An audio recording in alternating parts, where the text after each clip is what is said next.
તારીખ 22/7/2002 અમેરિકાના Saint Louis શહેરમાં સ્વામી સચ્ચિદાનંદ પરમહંસ ભક્તિનિકેતન આશ્રમ પેટલાદ દંતાલીવાળાએ વ્રત, ઉપવાસ અને નિયમ ઉપર કરેલું પ્રવચન.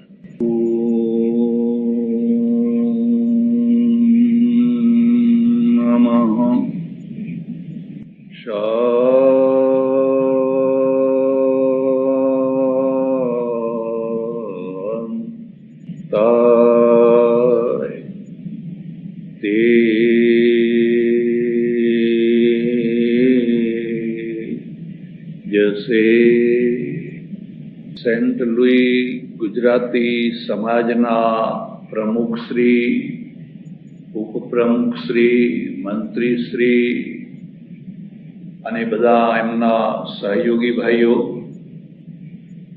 સજ્જનો અને બહેન, ચોમાસું ચાલી રહ્યું છે અને ચોમાસામાં અનેક પ્રકારના વ્રતો આવે છે.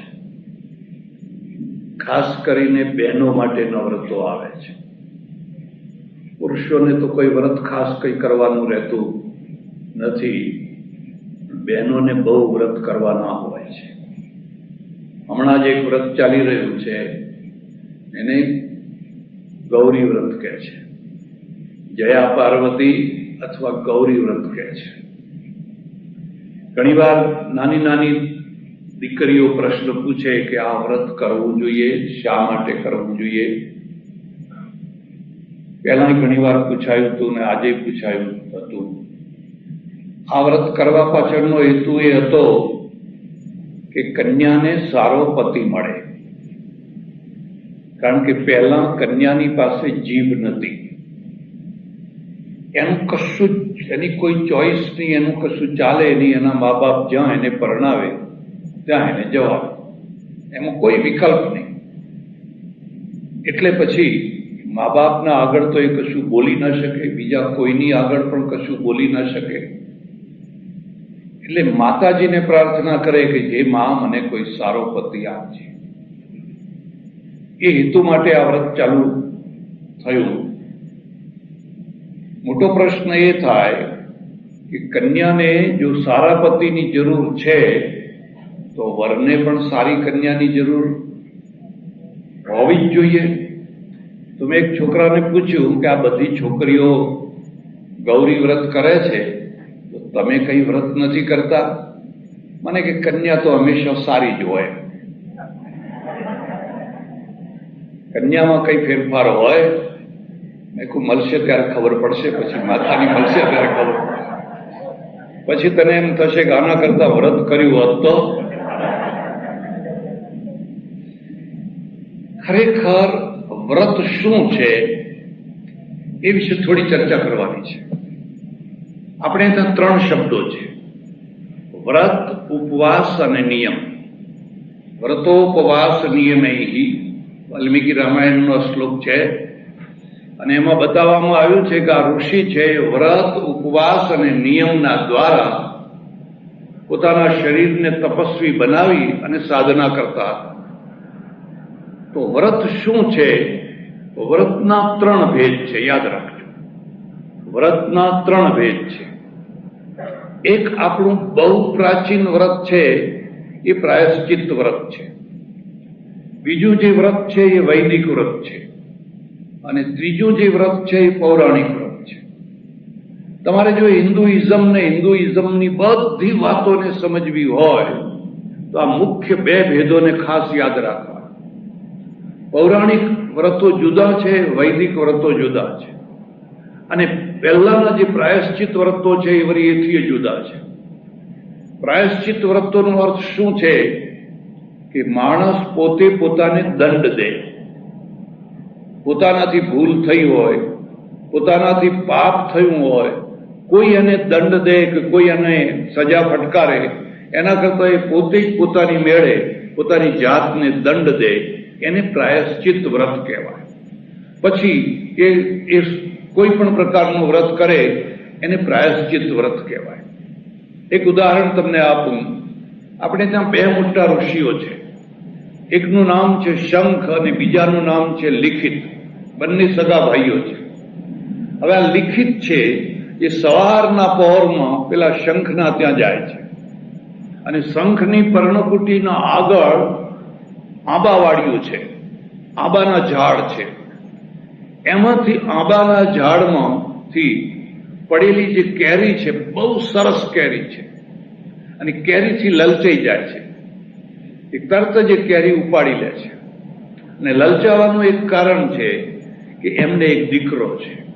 એ દીકરા પ્રત્યેનો પ્રેમ છે યા મોહ છે એટલે તરત જ થયું કે આ મારા દીકરાને આપું તો મને બહુ સારું લાગે. યાદ રાખજો, માણસ પોતાની જાત માટે બહુ ઓછા પાપ કરતો હોય છે, વધારે પાપ પરિવાર માટે કરતો હોય છે, પરિવારના મોહમાં કરતો હોય છે. એટલે એને ફટ લઈને કેરી ઉપાડી લીધી. પાછો જ્યારે ઘેર પોતાની પર્ણકુટી ઉપર આવ્યો ત્યારે એને દીકરાને ફળ આપ્યું. દીકરાએ ખાધું. પછી ભાન થયું અરે મેં આ શું કર્યું? પારકા બગીચામાંથી, પારકી આંબાવાડિયામાંથી મેં આ કેરી લીધી, મારાથી પૂછ્યા વિના લેવાય નહીં, આ તો ચોરી કરી કહેવાય. અને એને વેદના થઈ. આપણે ત્યાં તમને ખબર હોય તો કલાપીએ કે કોઈ એવા કોઈ બીજા કવિએ કંઈ લખેલું છે, રે પસ્તાવો વિપુલ ઝરણું સ્વર્ગથી ઉતર્યું છે, પાપી તેમાં ડૂબકી દઈને પુણ્યશાળી બને. ખરી ગંગા પશ્ચાતાપ ગંગા છે. પેલી ગંગા તો ઠીક છે, પણ ખરેખર સાચી ગંગા તો આ પશ્ચાતાપની ગંગા છે. જેને પશ્ચાતાપ થાય એ જ કોઈને કોઈ દિવસે સંત થાય. કોઈ દિવસ કોઈ પાપ જ ના કરે એવો તો કોઈ માણસ જ નથી. એવો તો કોઈ માણસ જ નથી કે જેનાથી નાનું મોટું પાપ ન થયું હોય, ભૂલ ન થતી હોય, ન થઈ હોય, એવો તો કોઈ માણસ જ નથી. પણ જેને પશ્ચાતાપ થાય, અરે મારાથી આ શું થયું, તો એ પશ્ચાતાપ એમાં ડૂબકી દઈને પુણ્યશાળી બને છે. એ એના મેલને, એના પાપોને ધોઈ નાખશે. અમને બહુ પશ્ચાતાપ, મેં આ શું કર્યું, મારાથી આ શું થઈ ગયું. એણે વિદ્વાનોની સભા બોલાવી અને કહ્યું કે મારે તમને બધાને એક પ્રશ્ન પૂછવો છે. કોઈના બગીચામાંથી, કોઈના આંબાવાડિયામાંથી કોઈ માણસ એક ફળ ચોરે તો એનું પ્રાયશ્ચિત્ત શું થાય? એનું પ્રાયશ્ચિત્ત કેવી રીતે થાય? બધાએ થઈને કહ્યું કે એને ઉપવાસ કરવાના, આ વ્રત કરવાનું, ચાંદ્રાયણ વ્રત કરી લેવાનું, ગાયત્રીના જાપ કરી લેવાના, એ બધું બતાવી દીધું. ફરી પાછું એને પૂછ્યું કે માનો કે એવી કેરી ચોરનારો પોતે ધર્મગુરુ હોય, તો પોતે ધર્મગુરુ હોય અને એને જો ફળ ચોર્યું હોય તો એનું પ્રાયશ્ચિત્ત શું થાય? બધા વિદ્વાનોએ ભેગા થઈને કહ્યું, હસ્ત નિકૃંતનમ, એનો હાથ કાપી નાખવો જોઈએ. સામાન્ય માણસે જો આવી ચોરી કરી હોય તો થોડા ઉપવાસ કરાવી દેવાના, વ્રત કરાવી દેવાનું, થોડા જપ કરાવી દેવાના. પણ જો ધર્મગુરુ પોતે હોય તો એનો હાથ કાપી નાખવો. એટલે પછી એને કહ્યું કે હું પોતે જ છું, એ મારાથી જ ભૂલ થઈ છે. અને ક્યાં થઈ છે? તો મારા ભાઈના બગીચામાં, મારા ભાઈના આંબાવાડિયામાં. એ ભાઈ ત્યાં જ બેઠેલો. એને કહે નહીં, મારી મિલકત એ તારી જ મિલકત છે ને, ભાઈ ભાઈમાં ક્યાં ભેદ હોય? ભાઈ ભાઈમાં વળી જુદાપણું હતું છે? ના, મારાથી ભૂલ થઈ ગઈ છે અને મારે હવે મારા હાથ કાપવા જ જોઈએ. માટે તમે ભેગા થઈ અને મારા હાથ કાપી. કોઈની હિંમત ના ચાલી. આ એક કથા છે. પણ આમાંથી એક એટલો બોધ નીકળે છે કે એક જમાનો હતો જ્યારે આપણે ત્યાં સગા ભાઈની કેરી પણ લેવા માટે કોઈ તૈયાર નથી. આજે એક એવી સ્થિતિ છે કે કોઈના બગીચામાં કોઈ ફૂલ રહેવા દેતું નથી, કોઈ કેરી રહેવા દેતું નથી, કોઈ જાંબુ રહેવા દેતું નથી. તમે દેશમાં જઈને જુઓ તો બધા આંબાના ઝાડ કાઢી નાખ્યા. કેમ કાઢી નાખ્યા? કેરી કોઈ પાકવા જ નથી દેતું. કાચી હોય ત્યારથી જ પથરા મારે છે અને બધી તોડ કરે છે. અહીંયા અમેરિકામાં આવીને આપણે જોઈએ તો ઘરના આગળ જ બધા ફૂલ હોય, સરસ મજાના ફૂલ હોય, એને કબ્રસ્તાનમાં જઈને મૂકવા હોય બજારમાંથી ખરીદે, પણ કોઈનું ફૂલ તોડે નહીં. લાંબો હાથ કરીને તોડાય એવા હોય તો પણ એ તોડે. આપણે આ બધું નથી રાખી શકતા. આપણે એમ માનીએ છીએ કે સબ ભૂમિ ગોપાલ કી. મારે એક ઓળખીતી ડોશી હતી બેન, એ સવારના 12 વાગ્યાથી ખાઈ જમી કરીને નીકળી જાય તે 3-4 વાગ્યા સુધી આટલી મોટી થેલી ફૂલોથી ભરી, જેના ત્યાં હોય, કોઈને પૂછવાનું નહીં, કોઈને ગાંચવાનું નહીં, કોઈના બગીચામાં, કોઈની વાડમાં, કોઈના ઘરમાં પૂછ્યા ગાછે આવે ને આટલી બધી થેલી ભરી જાય. અને કોઈ પૂછે કે પણ શું કરશો, તો કે ભગવાનને માળા કરવી છે, ભગવાનને ચડાવવાના છે. અરે ભગવાનને 2 ફૂલ ચડાવવાના હોય, 4 ફૂલ ચડાવવાના હોય, અને આ પૂછ્યા ગાછા વિના એમાં શું પૂછવું હતું? એમાં શું પૂછવું હતું? એટલે એક વ્રત એવું છે, એક સમય એવો છે કે માણસ છે એ પોતાના પશ્ચાતાપ માટે અમુક પ્રકારનું વ્રત લે છે અને વ્રતના દ્વારા પોતાની જાતને સુધારે છે.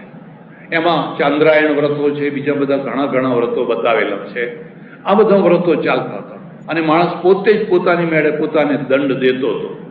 પછી એક બીજો વ્રત આવ્યા અને એ વૈદિક વ્રત છે. તમે ખાસ ધ્યાનથી આને સાંભળજો. અમારે ત્યાં જ્યારે ઋષિકુળમાંથી, ગુરુકુળમાંથી કોઈ વિદ્યાર્થી ભણીને બહાર નીકળે છે ત્યારે એને વ્રત આપવામાં આવે છે. પેલો ઋષિ એને છેલ્લો ઉપદેશ આપે છે. અને છેલ્લા ઉપદેશમાં ઘણી વાતો કહેલી છે. એમાંની એક વાત છે, પ્રજાતંતુમાં વ્યવચ્છેદસી. એ ભાઈ, તું 12 વર્ષ સુધી અમારે ત્યાં રહ્યો, 24 વર્ષની ઉંમર સુધી. યાન્યસ્માકમ સુચરિતાની તાન્યેવ ત્વયોપાસ્યાની નો ઇતરાણી. આ 12 વર્ષ સુધી તારી નજરે અમારે કેટલાય કર્મો પડ્યા હશે. એક બીજો મુદ્દો યાદ રાખજો. નજીકનો માણસ છે ને એને દોષો બહુ દેખાય. જો તમારે સૌંદર્ય જોઈતું હોય તો ટેલિસ્કોપથી જુઓ.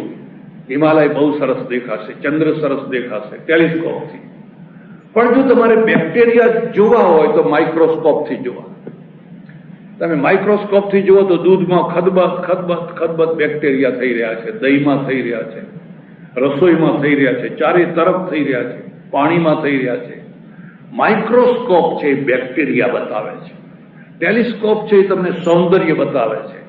સંસાર છે એ ટેલિસ્કોપથી જોવા જેવો છે, દૂરથી જોવા જેવો છે. જો બહુ નજીક ગયા તો પછી કીડા કીડા કીડા ખદબદ થઈ રહ્યા છે. એટલે પેલા ઋષિ કહે છે કે તું 12 વર્ષ સુધી અમારે ત્યાં રહ્યો અને અમારી સાથે રહેવાથી માણસને સારી વાતો જલ્દી નથી ગળે ઉતરતી, ખરાબ વાતો જલ્દી ગળે ઉતરી જાય છે. કંઈક ને કંઈક અમારા સ્ખલનો થયા હશે, કંઈક ભૂલો થઈ હશે, એ બધું તું ગ્રહણ ના કરીશ.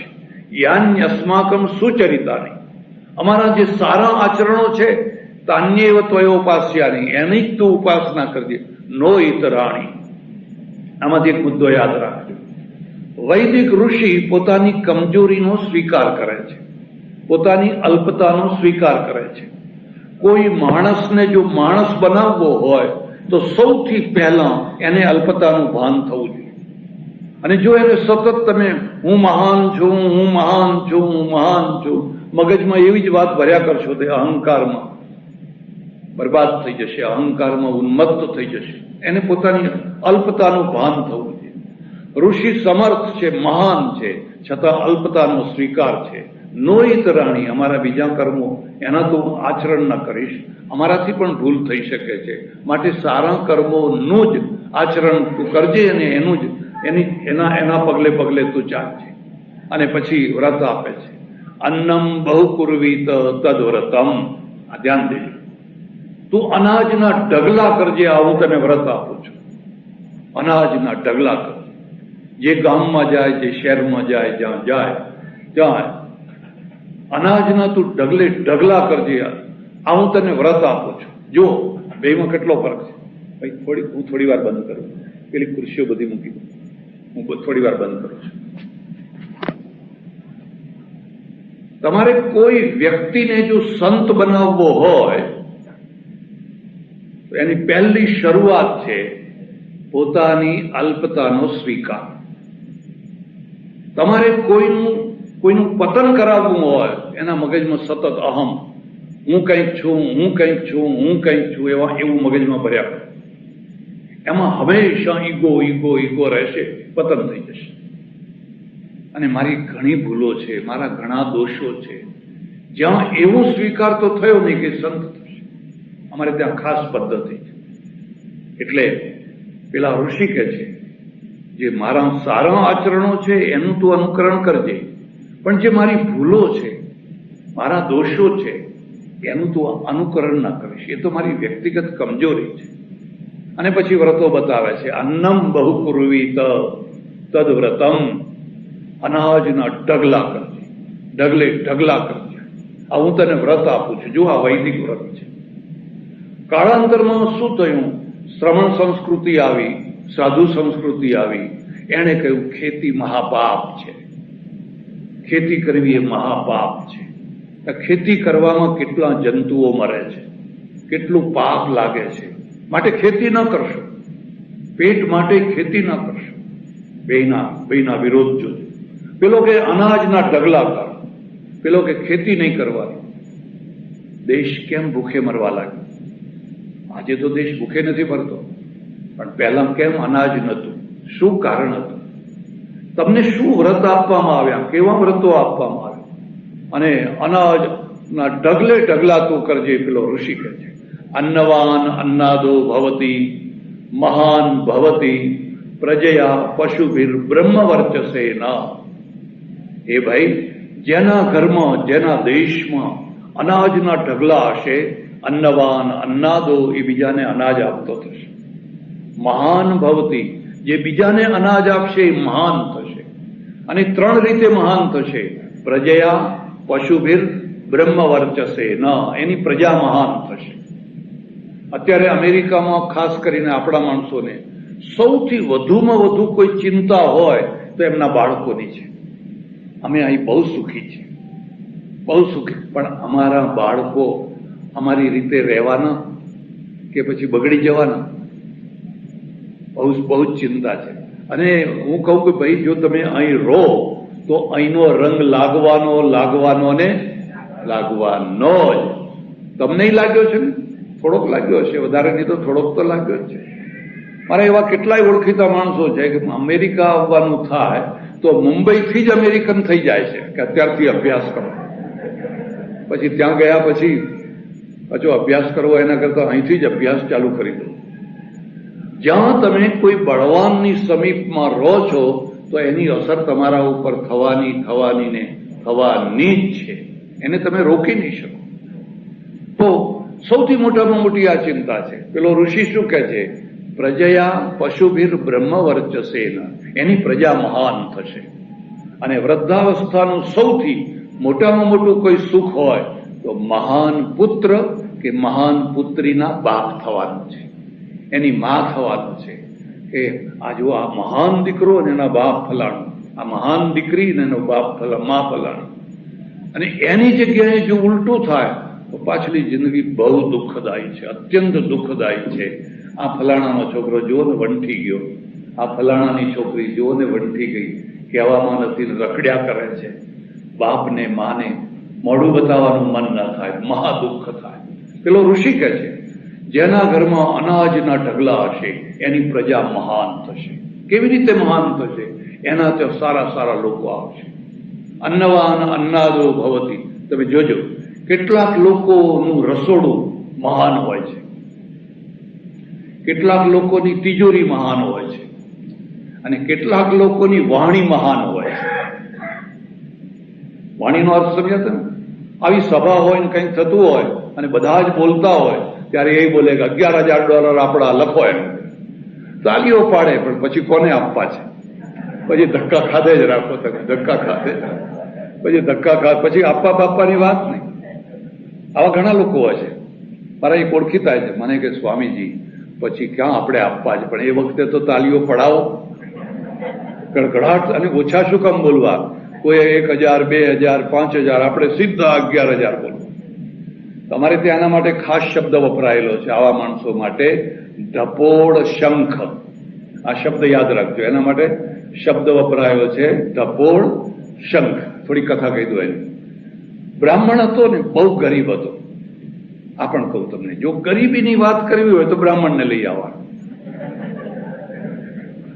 બ્રાહ્મણ ગરીબ હતો, કેમ કે કંઈક પુરુષાર્થ કરે નહીં, સીધું આવે ત્યારે ખાય. કોઈ ગરીબ ના રહે તો રહે શું? પછી લોભિયાની વાત કરવી હોય તો વાણીઓ લઈ આવવાનું.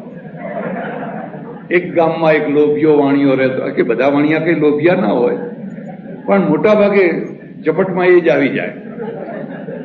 ગરીબ બ્રાહ્મણ હતો અને ગરીબીથી કંટાળ્યો અને પછી મહાદેવનું તપ કર્યું. મહાદેવની પાસે જઈને ઓમ નમઃ શિવાય, ઓમ નમઃ શિવાય, ઓમ નમઃ શિવાય.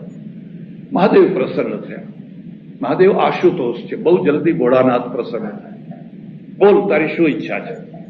ઘરમાં ભયંકર ગરીબી છે અને ગોરાણી છે એ રોજ મારું લોહી પીવે છે. લોટ લાવો, ઘી લાવો, આ લાવો, પણ ક્યાંથી લાવો? મને એવું કંઈક આપો કે મારા ઘરમાંથી ગરીબી દૂર થઈ જાય. એટલે મહાદેવે એક શંખ આપ્યો. જા જા બેટા, આ શંખ લઈ જા અને જ્યારે પણ ત્યારે તને પૈસાની જરૂર પડે આ શંખનું પૂજન કરજે. અને પૂજન કરી અને પછી શંખ તને કહેશે બોલ બોલ તારે શું જોઈએ? એટલે તું કહેજે કે મને થોડા પૈસા જોઈએ, કે લે લાખ રૂપિયા, એને ફટ દઈને તને લાખ રૂપિયા આપશે. બસ, હવે તારી દરિદ્રતા દૂર થઈ. અને બ્રાહ્મણ તો હરખાતો શંખ લઈને આવ્યો. એક બીજી વાત યાદ રાખજો, તમે ઈશ્વરની પાસે જ્યારે કોઈ મોટી ચીજ માગો તો એના પહેલા માગજો કે મોટી ચીજને પચાવવાની શક્તિ પહેલા આપજે. ચીજ મોટી છે ને પચાવવાની તાકાત નથી. તમારી પાસે ગાડી સારામાં સારી છે પણ ચલાવવાનું ડ્રાઇવિંગ તો આવડતું નથી, કરશો શું એને ચલાવી? એ આવી ગયો ત્યારે શંખ. એટલે એને વિચાર કર્યો કે રસ્તામાં એક ધર્મશાળા આવી અને ચાલ આ ધર્મશાળામાં રાત રોકવું આજનો દિવસ, કાલે પછી ઘેર જઈશું. મેનેજર વાણિયા હતા, એને કહ્યું મને એક રૂમ આપો. મેનેજર હતા વાણિયા, એમણે એને એક રૂમ કાઢી આપ્યો. એટલે પેલા અહીં બારણું બંધ કરી અને અંદર પૂજા કરવા માંડી. આજ પહેલી વાર આપણે આ શંખની કસોટી તો કરીએ, લાખ રૂપિયા આપે છે કે નહીં, નથી આપતા, તપાસ તો કરીએ. વાણિયો આવીને પોતાની ગાદી ઉપર બેઠો, પણ એને મનમાં શંકા ગઈ કે આ એકલો માણસ છે, કોઈ પતિ પત્ની કે એવો કોઈ સાથે બીજું તો કોઈ છે નહીં, છતાં આને બારણું કેમ બંધ કર્યું? એટલે ધીરે રહીને ગયો અને જઈને તિરાડમાંથી જોવા લાગ્યો કે અંદર શું કરી રહ્યો છે. એક બીજો મુદ્દો યાદ રાખજો, ઘણા લોકો તિરાડમાંથી જોવા માટે જન્મ્યા હોય છે.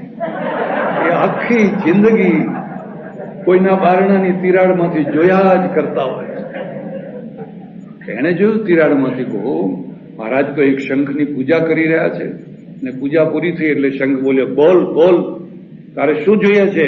મને 1000 રૂપિયા આપો. અરે 1000 શું, લાખ લે ને. ફાટ દઈને લાખ રૂપિયા આવી ગયા.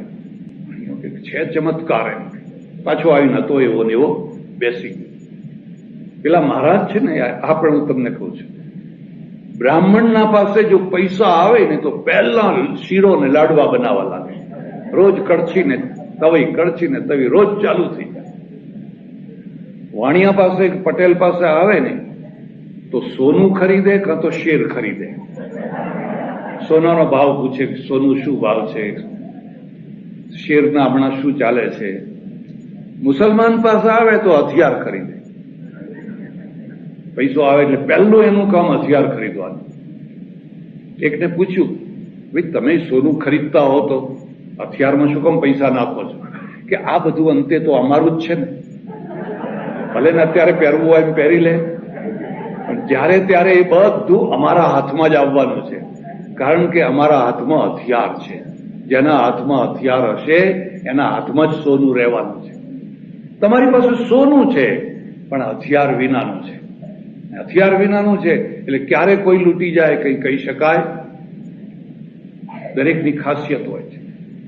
એટલે આ પાછો આવીને હતો એમને બેસી ગયો. ઓલો બ્રાહ્મણ છે એને તો પાછું બારણું ઉઘાડ્યું અને પેલી વિચાર કર્યો કે થોડું ઘી લઈ આવું, ગોળ લઈ આવું, શીરો બીરો કંઈક બનાવું, આવું વિચાર કર્યો. એટલે પેલા વાણિયા જે મેનેજર હતા ને, દોડતા જઈને પગમાં પડી ગયા, મહારાજ મહારાજ મહારાજ, આપના જેવા જ્ઞાની તપસ્વી મહાન વિદ્વાન અમારે આંગણે ક્યાંથી? આજ રસોઈ મારે ત્યાં, આજ તમારે રસોઈ નહીં કરવાની, આજ મારે ત્યાં જમવાનું. બ્રાહ્મણ વિચાર કે માણસ કોઈ બહુ શ્રદ્ધાળુ લાગે છે, ભક્તિભાવ વાળો છે, ભલે તારે તમારી ઈચ્છા હોય તો તમારે ત્યાં રાખીએ. એટલે અમારે ત્યાં એક બીજી કહેવત પડી છે, નમે નમે में फेर है बहुत नमे नादान, दगलबाज दौड़ा नमे चित्ता ચોર કમાન. હવે એને ખબર નથી કે કંઈક ઘાટ કરવા માટે છે. એને તો પેલા રસોડું બતાવ્યું, બધું સીધું આપ્યું ને ગોળ બાપા તો લાડવા કરવા માંડ્યા. આણે હોશિયારી શું કરી કે ધીરે રહીને પેલા રૂમમાં જઈ અને પેલો શંખ હતો એ લઈ લીધો અને એની જગ્યાએ બીજો બનાવટી શંખ મૂકી દીધો. આને ખબર નથી કે આ લાડવામાં એનો શંખ ગયો. પછી તો જમ્યા, આનંદ કર્યો, લઈને વિદાય થઈને ઘેર ગયા. ઘેર ગયા અને ફરી પૈસાની જરૂર પડી, પાછી પૂજા કરી, પણ શંખ કઈ બોલ્યો? શંખ અક્ષરે ના બોલ્યો. અરે કેમ, શું થયું, શું થયું, શું થયું? બીજી વાર, ત્રીજી વાર, ચોથી વાર, પાંચમી વાર, પણ શંખ તો કશું બોલે જ નહીં. ફરી પાછો મહાદેવ પાસે ગયો, ફરી તપસ્યા કરી. તપસ્યા કરી, મહાદેવે કહ્યું હવે કેમ આવ્યો? કે દરિદ્રતા એવી ને એવી જ છે, મારો શંખ કઈ ચોરાઈ ગયો છે, કોઈ લઈ ગયું છે. તો હા લઈ ગયો છે, પેલો મેનેજર જે વાણિયો છે ને એને લઈ લીધો છે. તો હવે હું શું કરું? કે ચિંતા ના કર, હવે હું તને એક બીજો શંખ આપું છું. આ બીજા શંખની એક ખાસિયત છે કે તું એમ કહીશ કે મને 1000 રૂપિયા આપો, ત્યારે એ કહેશે લાખ લેને, અરે કરોડ લેને, અરે 2 કરોડ લેને, અરે 10 કરોડ લેને, પણ આપશે નહીં. બોલશે ખરો પણ આપશે. આઈને પાછો ફરી એની એ જ ધર્મશાળામાં ઉતર્યા. પેલા વાણીએ જો કે હા મહારાજ પહેલા આવેલા પેલા શંખ એ જ લાગે છે. ફરી પાછી એને પૂજા કરવા માંડી, પાછો તિરાડમાંથી જોતો રહ્યો. પેલો શંખ કહે છે લાખ લેને, કરોડ લેને, 10 કરોડ લેને. અહીંયા તો ખરો શંખ આ છે. એટલે ફરી પાછો પેલો લાખ વાળો મૂકી દીધો અને આ 10 કરોડ વાળો. બ્રાહ્મણે જોયું, નિશાની કરેલી, યા પલાયતી સજીવતી, ભાગો હવે અહીંથી, ને તો પાછી ખબર પડી ગઈ તો મુશ્કેલ થશે. વાણીઓ જયારે જયારે પણ પૂજા કરે એટલે પેલો 10 કરોડ લેને, આટલા લેને, આટલા લેને, પણ એક પૈસો એમાંથી નીકળે. ઘણા માણસો છે ને આ ડપોડ શંખ જેવા હોય, બોલે ખરા પણ આપવાની વાત કરે. લખો મારા નામે $11,000, $10,000, $5,000, પણ શું આપે? કોણ આપે છે? આપવાની બિલકુલ વાત નહીં. એટલે પેલો ઋષિ છે, અન્નવાન અન્નાદો ભવતી મહાન ભવતી પ્રજયા પશુભીર બ્રહ્મવર્ચસે. જેના ઘરમાં એક માણસ એવો છે કે એનું રસોડું છે ને એ રસોડાનો જય જયકાર થાય છે. એક માણસ એવો છે કે એની તિજોરીનો જય જયકાર થાય છે. તમે તીર્થયાત્રા કરવા નીકળો તો જ્યાં જુઓ ત્યાં બિરલા મંદિર, બિરલા ધર્મશાળા, બાંગડ ધર્મશાળા, ફલાણી ધર્મશાળા, રેવાબાઈની ધર્મશાળા. તિજોરીમાંથી પૈસા નીકળ્યા અને એ પૈસા કેટલા લોકોના માટે આશ્રય સ્થાન બનાવી આપ્યું. એટલે એ તિજોરીનો જય જયકાર છે. અને એક માણસ માત્ર વાણી જ બોલે છે, એટલે એ એવું છે.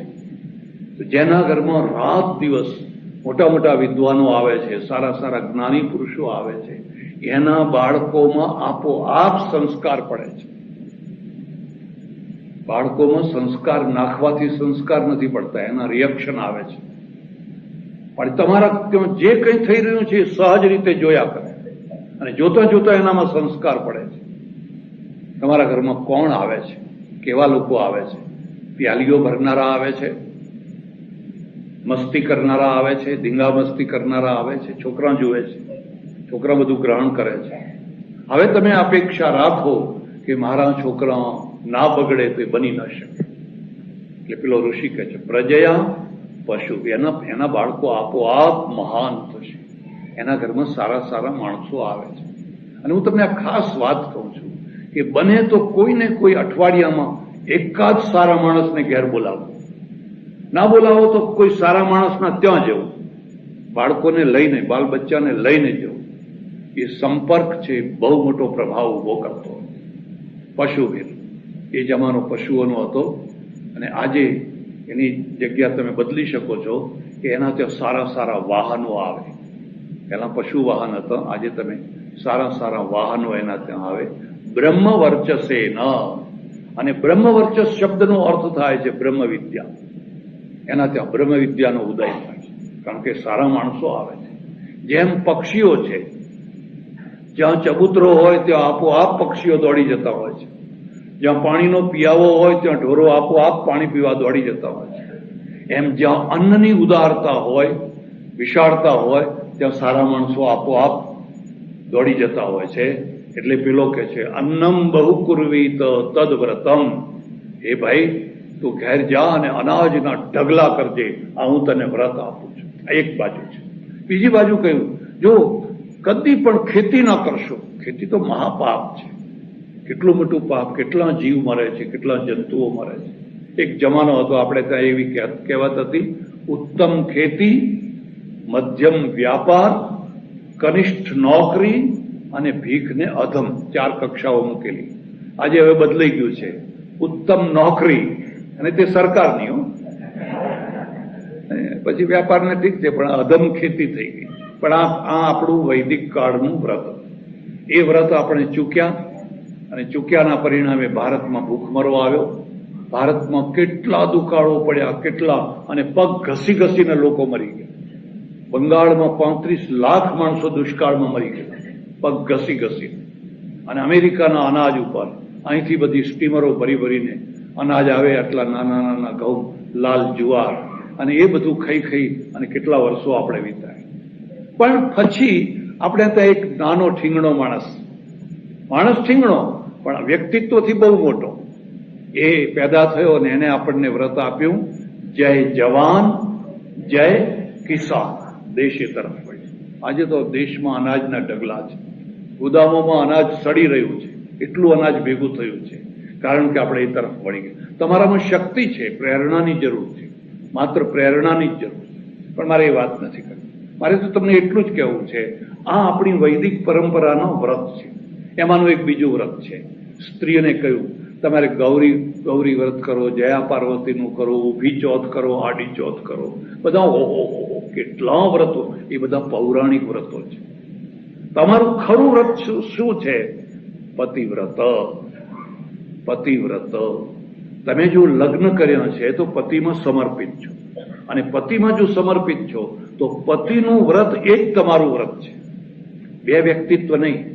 2 વ્યક્તિત્વમાં દાંપત્યની સિદ્ધિ ના થાય.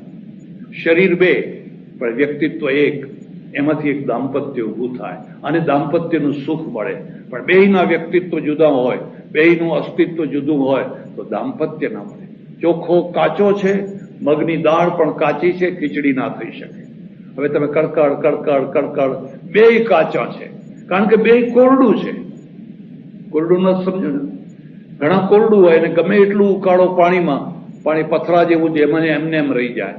દાંપત્યનો અર્થ જ થાય છે એકબીજામાં ઓતપ્રોત થઈને મિક્સ થઈ ગયો. મારે ઘણા વર્ષો પહેલા મહારાષ્ટ્ર જવાનું થયેલું, અને ત્યાં થાણેમાં હિન્દુ સમાજના બહુ મોટા મોટા કાર્યક્રમો હતા.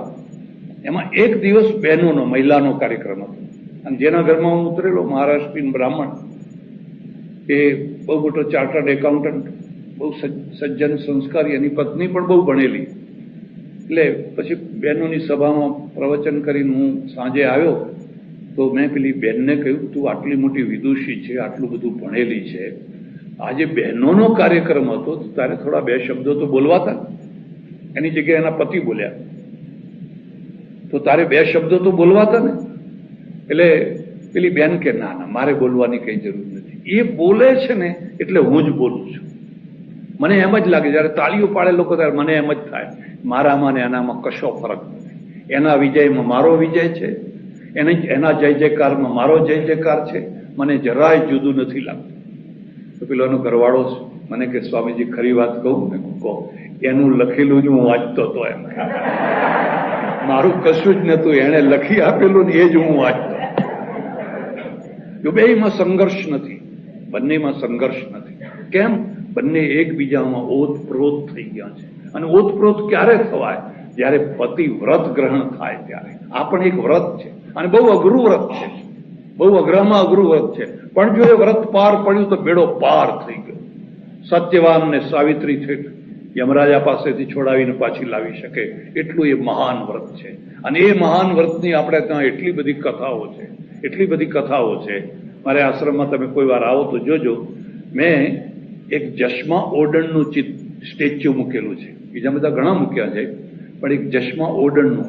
ઓડ જાણો છો? માટી ખોદે, માટી કામ કરે, આખો દિવસ અહીંસો ટોપલા ભરી ભરી અને પહાડ ઉપર નાખે. ઉત્તર ગુજરાતમાં દુષ્કાળ પડેલો અને એ વખતે સિદ્ધરાજનું રાજ, અને સિદ્ધરાજે મિનળ સરોવર છે એ સરોવરને ખોદાવા માંડેલું. એમાં ઘણા ઓડ આવેલા. આ ઓડ બધા પશ્ચિમ એશિયામાંથી આવેલા છે. આખું એનું તમે જુઓ તો એનો ફેસ ગૌર છે, વાળ સોનેરી છે, આંખો બ્લુ છે. તમને ખબર પડી જાય કે આ બહારથી આવેલી પ્રજા છે. તો એમાં એક જસ્મા નામની સ્ત્રી અને એનો પતિ એ બે ખોદીને પહાડ ઉપર નાખ્યા.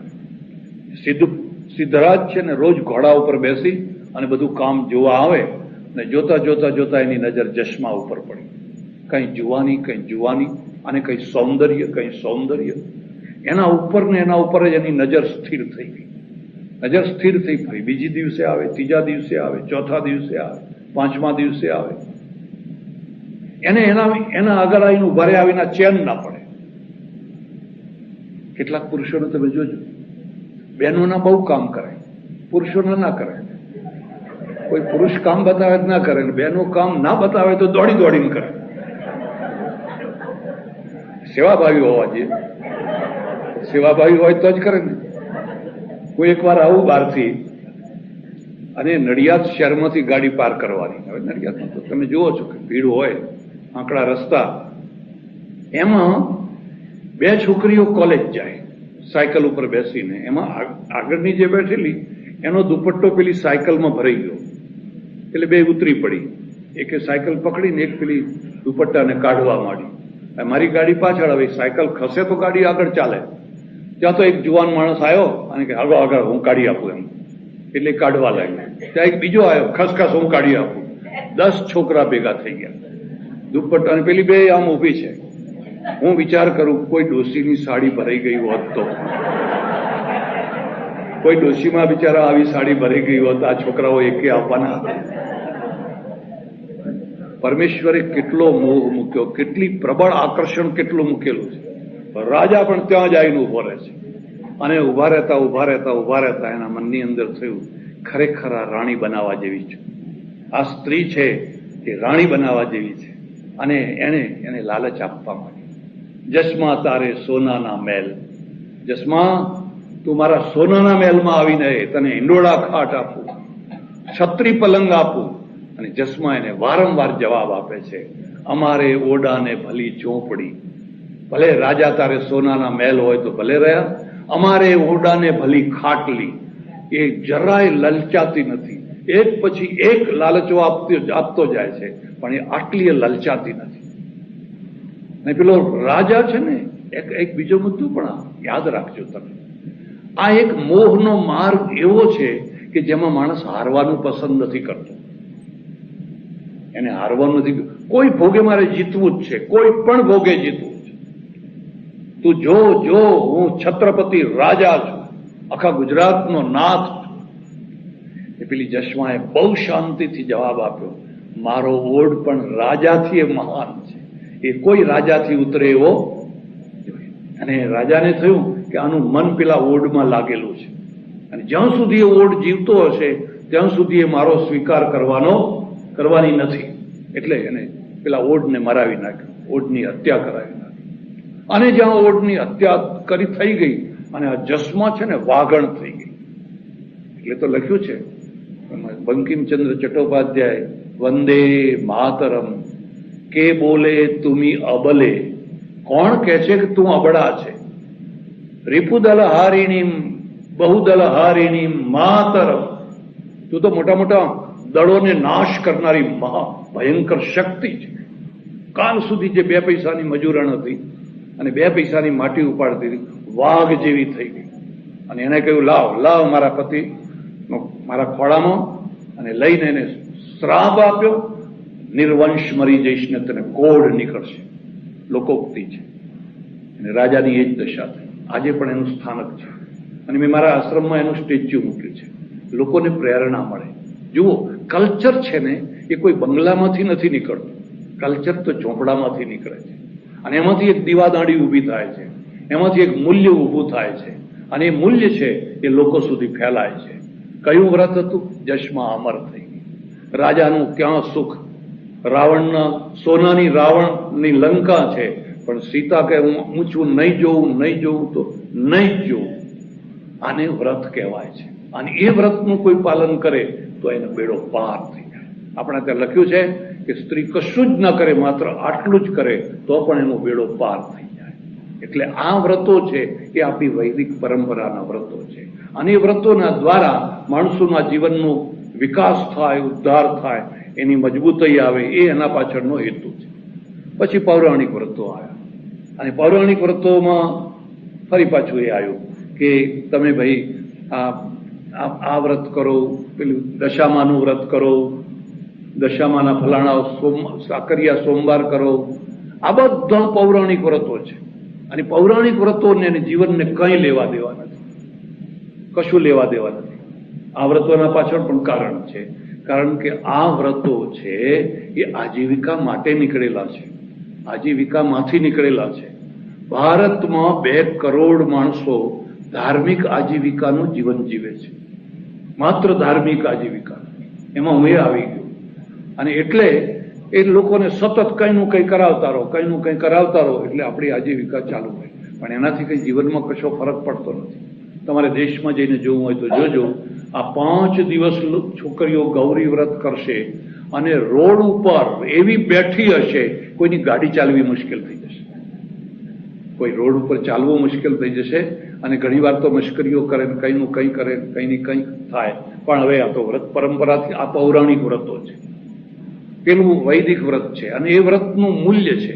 એમાં કહેવામાં આવ્યું, જો ભાઈ તું સાચું જોખજે, કોઈને ઓછું ના જોખીશ, કોઈને બનાવટી ના, બતાવે જુદું ને આપે જુદું. મારે જાપાન જવાનું થયું, અને જાપાનની પણ થોડીક વાતો છે. ત્યાં ગિંજા એક બહુ મોટો એરિયા છે, પૈસાદાર માણસો, ભવ્ય મકાનો. મને થયું લાવ કંઈક જોઈએ. પલાઠી વાળીને બેસી ગયો ફૂટપાથના એક બાજુમાં, કોઈ મારા સામું જોવે, કોઈ નવરું જ નથી, કોઈને અડધો પોણો કલાક બેઠો. મેં કહ્યું આટલી બધા લોકો ધમધમ કરતા જાય છે, ધમધમ કરતા આવે છે, કોઈ પૂછતું નથી કે તું કોણ છે ને કેમ બેઠો છે, કોઈને ફુરસત નથી. પછી સ્ટોરોમાં જવાનું, બધી મોંઘવારી બહુ, પુષ્કળ મોંઘી વસ્તુઓ. આવડું એપલ લેવા જાઓ તો 45 રૂપિયાનું થાય, આપણે ત્યાં 45 રૂપિયાનો તો 1.5 કિલો આવે. મેં કોઈ કેળા ખાવા હોય, એપલ ખાવા હોય, આ શક્કરટેટી ખાવી હોય તો ભારતમાં આવો. એ જુએ એટલા ઢગલાબંધ. મેં 1-2 જગ્યાએ પૂછ્યું કે આટલા મોટા સ્ટોરો છે, આટલી મોટી દુકાનો છે, કોઈ જગ્યાએ ભગવાનનો ફોટો જ નથી, તમે કોઈ ભગવાનનો ફોટો રાખતા જ નથી, બુદ્ધને માનનારા છો? એમણે જવાબ આપ્યો કે અમારો ભગવાન અમારી નીતિમત્તા છે, અમારી જે નીતિમત્તા સચ્ચાઈ છે ને એ જ અમારો ભગવાન છે. અમે લખીએ 40 યાર્ડ કાપડ છે એટલે 41 નીકળે, પોણો વાર વધારે નીકળે. અમે લખ્યું હોય કે આ 1 કિલો છે તો એમાં 2 તોલા વધારે હોય, ઓછું ના હોય. હવે તમે આપણે ત્યાં જુઓ, કાપડિયા છે ને એના છોકરાને શીખવાડે કેમ ખેંચીને કાપડું માપવાનું, અને 10 વાર લઈ જાય તો 9.5 માંડ થાય. એલો બાપ એને શીખવે. અને ભગવાનના ફોટા તો ખરા પાછા, એ આરતી, પૂજા, અગરબત્તી, દીવો, ધૂપ, એ બધું તો ખરું જ છે, એ બધું તો ખરું જ. અને એ બધું ખરું હોવા છતાં પણ અહીંયા આપણે કાચા નીકળ્યા. તમને ક્યાંય મેડ ઇન ઇન્ડિયા નહીં દેખાય. સ્ટોરોમાં જ્યાં જુઓ ત્યાં made in Japan, made in Japan, made in Japan.